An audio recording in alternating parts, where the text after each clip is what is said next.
বৃষ্টি গেলে যেমন ছাতাটা বার্থডে মনে হয়, ছাতাটাকে না নিলেই ভালো।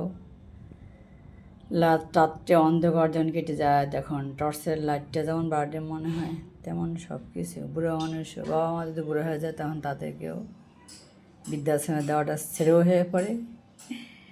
তেমনি আমি তোর ব্যতিক্রম হবো না, তাই আমার এখন ফ্রিজে খুব সমস্যায়, তার জন্য এখন সবটাই নিয়ে এটাকে বার্থডে মনে হচ্ছে, তাই ছুঁড়ে ফেলবো না। আমি ছুঁড়ে ফেলি না, আমি জানি তিনিও তো কাজ হয় রাখিলে যতন।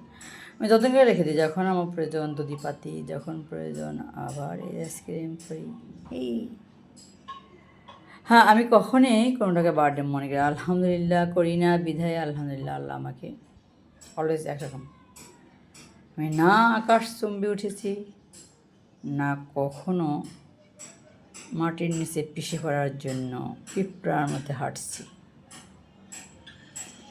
আমি রাজহাংসের মধ্যে সবসময় চলি, কারণ আমি আল্লাহ এবং আল্লাহর নবীর সুন্নাহ ব্যতীত এক চুলও আমি নড়ি না। আমার মধ্যে স্যাক্রিফাইসটাই আলহামদুলিল্লাহ আমি এ পর্যন্ত দিয়ে আসছি। আমি স্যাক্রিফাইস পাই না, তারপরও আমি জানি আমার কবরে আমিই যাব।